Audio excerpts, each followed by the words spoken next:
సింగిరెడ్డి హర్వర్ధన్ రెడ్డి గారు బర్త్డే పురస్కరించుకొని హనుమాన్ జయంతి సందర్భంగా కూడా ఈరోజు చాలామంది రావడం జరిగింది అభిమానుల మధ్యలో.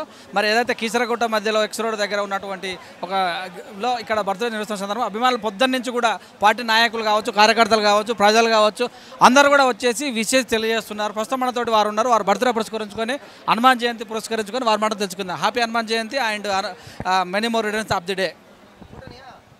మీకు కూడా హనుమాన్ జయంతి శుభాకాంక్షలు అందరికీ కూడా తెలియజేస్తూ, మరి హనుమంత్ జయంతి సందర్భంగా ఈ సంవత్సరం నా పుట్టినరోజు కూడా వచ్చింది. మరి వేలాదిగా తరలిచ్చినటువంటి మేడ్చల్ నియోజకవర్గ నాయకులకు, జిల్లా నుంచి వివిధ నియోజకవర్గాల నుంచి నాయకులు వచ్చినారు అందరూ.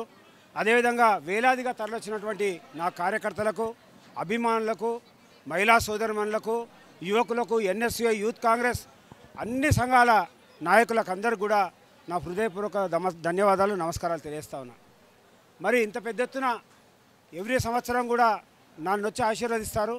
ముఖ్యంగా ఈ సంవత్సరం ఏంటంటే ఈ కీసర హెడ్ క్వార్టర్లో ఒక క్యాంపు కార్యాలయం, ముఖ్యంగా మేడ్చల్ నియోజకవర్గం సంబంధించినటువంటి కార్యాలయాన్ని నిర్మాణం చేసుకున్నాం.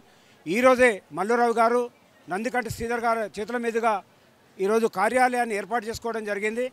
మరి ఇక్కడి నుంచి పార్టీ కార్యక్రమాలు నడిపిస్తూ ప్రజా సంక్షేమం కోసం, ప్రజా వ్యతిరేక విధానాలకు పాల్పడుతున్నటువంటి బీజేపీ, బీఆర్ఎస్ పార్టీలను ఈ ప్రాంతం నుంచి పారదోలాలని మేమందరం కూడా కంకణం కట్టుకొని ఈ ప్రాంతం నుంచి మేము విజయదుందుబి మోగిస్తాం.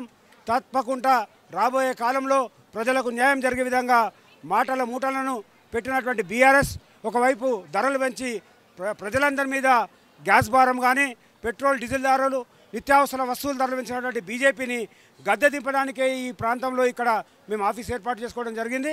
మేము అందరం కూడా కలిసికట్టుగా ప్రజలతో మమేకమై ప్రజలతో ఉద్యమం తీసుకొచ్చి ప్రజా సంక్షేమ కార్యక్రమం చేపట్టే విధంగా కాంగ్రెస్ పార్టీ అధికారంలోకి వస్తే అక్కడ దేశంలో సోనియా గాంధీ, రాహుల్ గాంధీ, మల్లికార్జున ఖర్గే, ఇక్కడ రాష్ట్రంలో రేవంత్ రెడ్డి గారి నాయకత్వాన్ని బలపరుస్తూ రేవంత్ రెడ్డి గారి నాయకత్వంలో కాంగ్రెస్ పార్టీని అధికారంలోకి తీసుకురావడానికి తప్పకుండా మేమందరం కూడా కలిసికట్టుగా పనిచేస్తామని సందర్భంగా తెలియజేస్తా ఉన్నాం.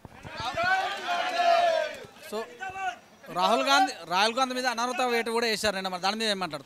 రాహుల్ గాంధీ మీద ఇప్పుడు అదే కదా, ప్రజా వ్యతిరేక విధానాలకు పాల్పడుతూ ప్రజలందరూ తిరగబడుతున్నారు కాబట్టి ఈనాడు 4000 కిలోమీటర్లు పాదయాత్ర చేసి భారతదేశంలో ప్రజా సమస్యల మీద పోరాటం చేయడానికి సిద్ధమైనటువంటి రాహుల్ గాంధీ గారిని అడ్డుకోవడానికి, ఎందుకంటే 12 లక్షల కోట్లను అదానికి అప్పనంగా అప్పచెప్పి ఈరోజు ఎల్ఐసిని, ఎస్బీఐని దారాదత్తం చేసి ఈరోజు ప్రజల యొక్క ఆస్తి అది ఎల్ఐసి కానీ ఎస్బీఐని ఈ విధంగా 12 లక్షల కోట్లను దారాదత్తం చేశారు. మరి దాన్ని ప్రశ్నించినటువంటి రాహుల్ గాంధీ గారిని ఏదో రకంగా ఇరికియడానికి, ఎందుకంటే రాహుల్ గాంధీ గారిని ఆనాడు పప్పు అన్నాడు, ఈనాడు లిప్పులాగా చెలరేపుతున్నటువంటి రాహుల్ గాంధీ గారిని తట్టుకోలేనటువంటి మోడీ ఈరోజు ప్రజలందరూ కూడా నీ బుద్ధి చెప్పడానికి సిద్ధంగా.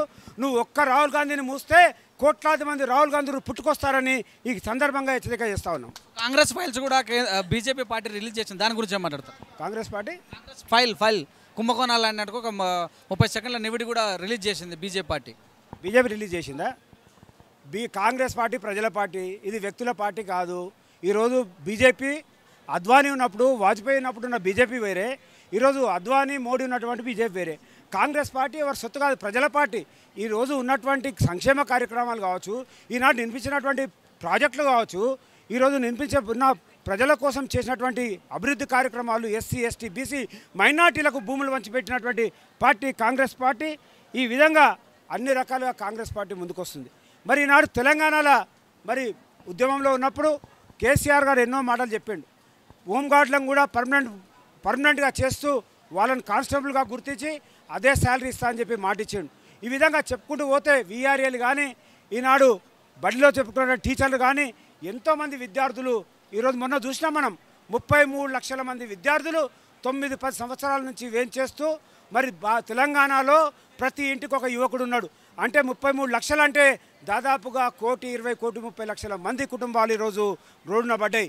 దీనికి కారణం ఎవరంటే బీఆర్ఎస్ వాళ్ళు బీజేపీని అంటారు, బీజేపీ వాళ్ళు బీఆర్ఎస్ని అంటారు.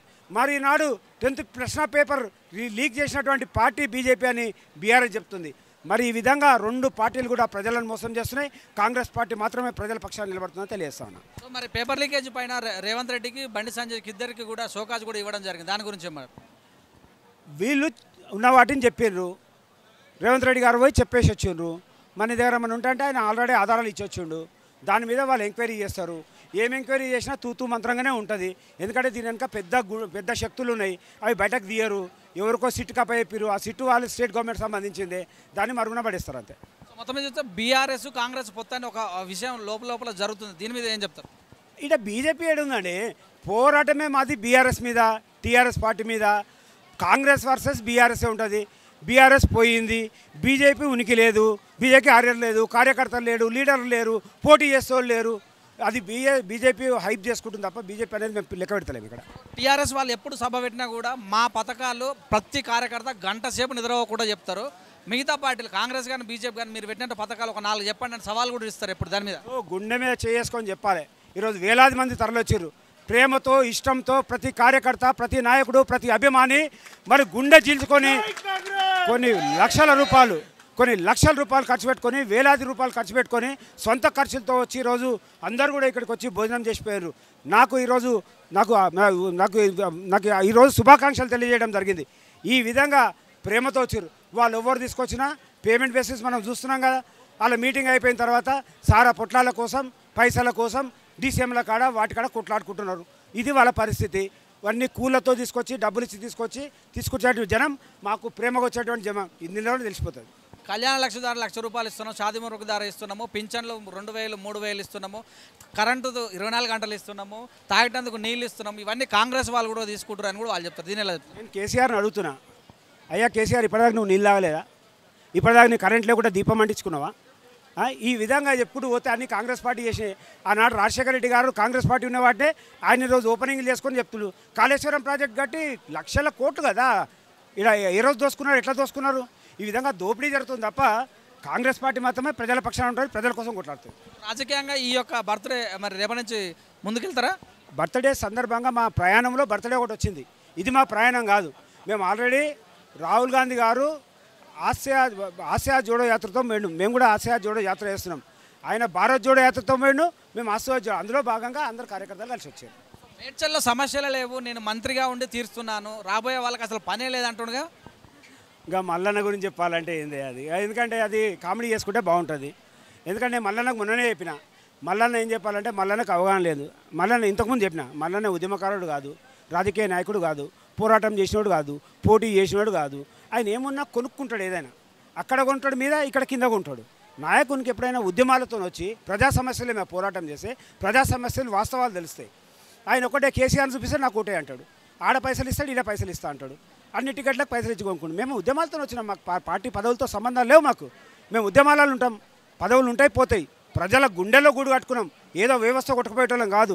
గాలి ఏమొచ్చినా, అగ్గి వచ్చినా, ఇంకేమొచ్చినా నిలబడి తట్టుకొని ప్రజల పక్షాన నిలబడుతున్నాం. మేము మేడ్చల్ ప్రజలకు ఏం చెప్తారు? ఏం లేదు, ప్రజలకు అందరికి అర్థమైపోయింది. మా ఇంటోడు కావాలి, మా వాడు కావాలి. బయటోడు వచ్చిండు, ఇన్ని రోజులు బయట వాళ్ళు వచ్చారు, దున్నుకొని పోయారు, మంత్రులు అయ్యారు, ఎమ్మెల్యేలు అయ్యారు. ఇప్పుడు ఆయన మంత్రి అయ్యిండు, భూములన్నీ కొన్నాడు. ఎవడొచ్చినా మా దగ్గర పూరంపోకు భూమి అయింది, కొంటుర్రు, అమ్ముతుర్రు, రియల్ ఎస్టేట్ చేస్తుర్రు, పోతుర్రు. కానీ వాళ్ళ సమస్యలు అవన్నీ గుర్తుపట్టారు. అందరు వచ్చిరు పోయారు. ఇప్పుడు ఈయన కూడా వచ్చి పోతాడు. నేను ఒక్కనే శాశ్వతంగా వాళ్ళ ఇంటి మనిషిలాగా, వాళ్ళ అన్నగా, తమ్మునిగా, వాళ్ళ బిడ్డగా ఉంటాను నేను. Thank you.